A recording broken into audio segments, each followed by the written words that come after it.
Let me ask you something. What happens when a company sells off the part of its business that makes up, just 3/4 of its entire operation? You might think it's a sign of trouble, right? Well, not always. Sometimes it's an absolutely brilliant strategic move that signals a huge shift for an entire industry. And today, we're breaking down a monster deal that does exactly that. Yeah, $330 million. That's the price tag we're talking about here. A number this big isn't just a transaction. It's a statement. It's a massive signal about where the entire property technology world is heading. So who are the key players in this blockbuster deal? On one side, you've got the buyer, Stewart Information Services. They're a huge name in the title insurance game. The folks who handle all the complex paperwork that proves you actually own your home.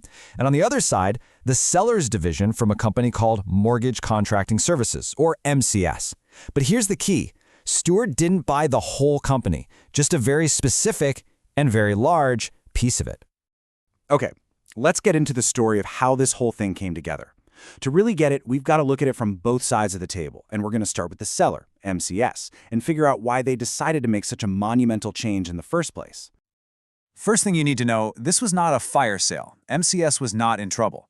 Nope, this was a calculated, forward-looking decision. They saw where the future was headed and decided to double down on their next big wave of growth. It's one of those classic cases of, addition by subtraction. So, this brings us to the big, obvious question, right? Why on earth would any company willingly sell off the division that brings in the vast majority of its business? It sounds completely backwards, but when you dig into the logic, it's actually pretty fascinating. And here, this chart really drives the point home. The mortgage division wasn't just a part of their business. It was the engine. 75%. It was basically everything they did. So selling it wasn't just a small tweak. It was a bold, decisive move to completely reshape the company's future. See, this wasn't about getting rid of something old. It was all about funding something new. MCS saw this massive, untapped potential in these other areas: single-family rentals, commercial properties, and government contracts. And this sale gave them the cash and, just as importantly, the focus to go all in. All right, so let's flip the coin. Let's look at the buyer's side of the table. For Stewart, this wasn't just about getting bigger. It was about getting smarter, more integrated. It was about plugging this incredibly valuable piece right into their existing machine. Honestly, Stewart pulled off a strategic triple play here. First, boom, they instantly have a whole new set of services in property inspection and maintenance. Second, they get access to MCS's incredible client list. We're talking the top 30 loan servicers in the entire country. And third, and this might be the biggest one of all, they could now use that brand new network to sell their own core services. It's just brilliant.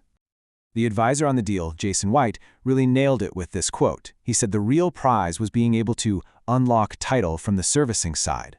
In other words, by getting involved earlier in the mortgage life cycle, they created this powerful new sales funnel for their main business. Now, pulling this off was anything but simple. You have to understand, this wasn't like selling a whole self-contained company. This was what's known in the industry as a carve-out, and it's a kind of corporate surgery that requires real precision, and crucially, finding the absolute perfect buyer. So what is a carve-out? Well, it's pretty much what it sounds like. You're literally carving one piece out of a larger business to sell it off. The best analogy is to think of a big restaurant group that sells its super successful pizza chain so it can pour all its focus and money into its high-end fine dining restaurants. Same idea, just with a lot more zeros attached. Because this division didn't have its own CEO or its own HR and accounting departments, the buyer needed to already have all that infrastructure in place. A financial buyer, like a private equity firm, would have had to build all of that from scratch. That's a huge lift. So they had to find a strategic buyer like Stewart who could just absorb this new division right into their existing operations. But there was another huge hurdle. They called it the cannibalistic risk. Think about it. If MCS sold this division to a direct competitor, someone who already served the same clients, it could totally backfire. Those clients might suddenly realize one company has 100% of their business, get nervous, and then give half of it to someone else just to diversify. That would literally destroy the value of the thing they were trying to sell. They had to find a buyer who was in a related field, not a head-to-head rival. Okay, so that's the nitty-gritty of the deal. But what does one massive transaction tell us about the entire market? Well, according to the experts who put this all together, this isn't just a one-off event. It's a sign that after a long, cold winter, the market is finally starting to thaw. This quote from Jason White at Macquarie Capital, it just says it all, doesn't it?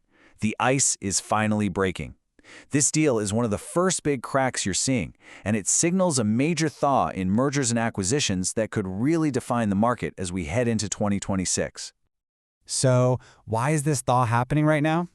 Well, it boils down to a few key things. First, after the really weird pandemic-driven years, the market is just getting back to normal. Second, a lot of those special programs that helped homeowners during COVID are ending. And third, to be blunt, the industry is just super fragmented, which creates a massive opportunity for smart companies to come in and consolidate. So, the big takeaway, the thing to really remember, is that this $330 million deal is so much more than a headline. It's a bellwether. It's a playbook for how other companies can reshape their futures, and it's a preview of the M&A wave that's about to pick up speed across the whole industry. And that really leaves us with one final big question. As this M&A market really starts to heat up and all these companies start looking for their own strategic moves, which corner of the real estate and mortgage world, whether it's appraisal or insurance or something we're not even thinking about, which part is going to be transformed next?